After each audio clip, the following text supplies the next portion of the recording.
Guys, I've been a real estate investor since 2006, and I've been an entrepreneur since ninth grade. That's over 3 decades of entrepreneurship, and I've never borrowed money from a stinky banker.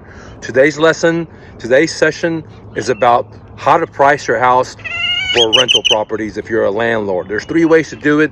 Stick to the end. I have a bonus for you where you can get maximum amount of money. So the very first way to do it, which is the totally wrong way to do it, and I see a lot of accidental landlords, a lot of new landlords, they do this. They price their property above the fair market value. So let's say the fair market value is $1,000 a month. They're putting their property at $1,200 a month. They're putting their property at $1,150 a month. So they're actually way above the market. Now, trust me, there's always going to be a renter for that property. The problem is that it's going to take a long time to find the renter. And here's the problem with holding on 2 or 3, 4 months to find that renter.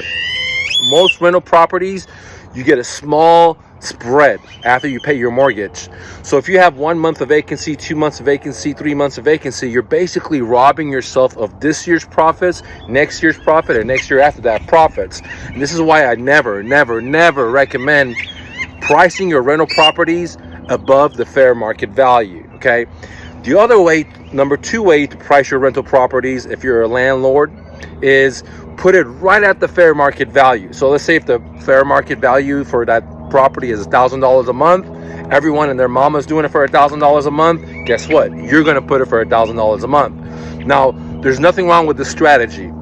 You'll get someone into the property faster than if you place it over, okay? But here's the thing.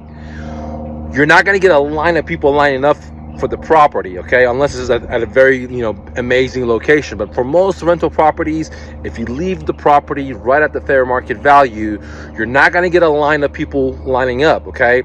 Now, this is very, very important as the same situation of the first, if you price it above, because with rental property, 1 month of vacancy will rob you of your year of profit. 2 months will rob you 2 years, and 3 months, and so on and so on.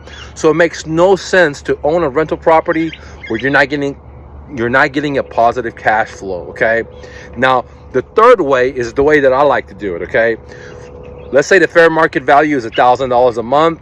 I will go ahead and put my property below the fair market value by $25, by $50, or even by $100.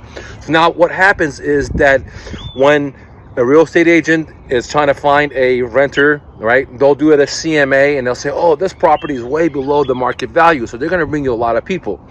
And at the same time, the average renter that's driving around, they're calling all these landlords. They see that, hey, they called Jose and he's asking $1,000. They call Bob and he's asking $1,200. They see my property, they look it up, and we're only asking $900. So we're way below the market value. Now, here's the benefit of putting your rental properties below market value. You'll get a storm of people wanting to rent your property, like a beehive, right? Now you're able to be very, very selective on who you're going to let in, okay? Remember, I did a video about there's 3 types of renters out there. And whenever you put your property below the fair market value, you're going to get all 3 types of renters show up.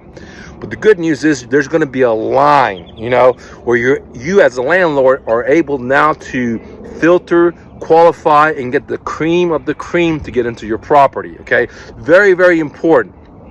Now, why do I like to place my property below the fair market value? Because I realized that by holding the property empty, squatters get in there, people can rob my AC, vandalism can happen, they can bust in, take the copper out of the walls. I've also realized that by having vacancy for 1 month, it robs me of my whole year worth of profits. 2 months, same thing. 3 months, even worse. So it decreases my profitability to maximize profitability versus taking losses or breaking even, okay? Now, the 4th way, this is the bonus, okay? I like to place my properties where I control the rents. Now, some of you guys say, Mike, how are you able to control the rents? Well, I laser focus in a specific zip code that I want to buy properties in. In the last crash, 2006, 2007, 2008, I was buying properties in a specific zip code, Grand Prairie, Texas. There was a lot of jobs there. You had Bell helicopters. You had Lockheed Martin. So there was a lot of good jobs there. The homes were spanking new, which means, you know, I didn't have to put any money into repairs when I bought them from motivated sellers, and they grossed significant amount of profits, $300 to $400 a month, by just buying these properties with seller financing. Now, the benefit of controlling the market is that you're able to raise the rental prices, okay? What do I mean by that? Well, when I own a bunch of properties in the same zip code, let's say the fair market value is $1,000, but let's say I own 6 properties in that zip code, now I can raise all the rents to $1,200, okay? So when a realtor does a CMA, guess what?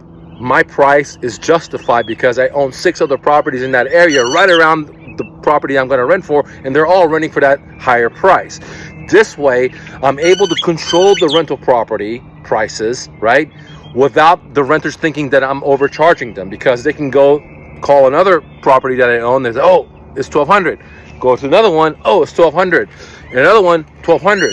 Then they realize that this is the fair market value for this exact zip code. So the bonus is, if you want to get the maximum amount of rents, buy a bunch of properties in the same zip code, because now you're able to control the price of the rentals.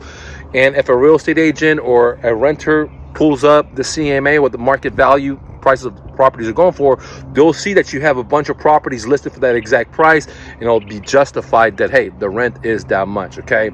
The worst way to rent your property out is to put it above the fair market value, guys, because not only you're going to get squatters in there, probability of having squatters in there, not only are you going to get the probability of people breaking into your property, stealing your pipes, stealing your AC, stealing your refrigerator, washer, all this stuff. I've seen it all, guys.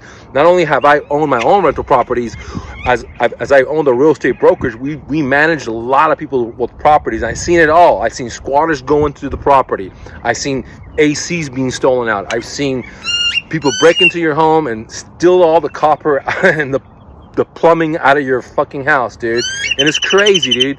So the worst way to rent your property is to put it above fair market value. The best way to rent it is to put it below fair market value. And if you're super smart, because you're following my channel, you'll buy a bunch of properties in the same exact zip code. Therefore, you can control and raise the prices of the rentals. So when a real estate agent or a renter looks around, hey, what's up, beautiful bird? Thank you so much. Okay, they realize that, you know what? That's what the rents are, guys. Anyways, I hope this was helpful. Always remember, don't take no for an answer. And always remember, you're braver than you believe, stronger than you seem, smarter than you think, and twice as beautiful as you ever imagined. Romy. Peace, guys.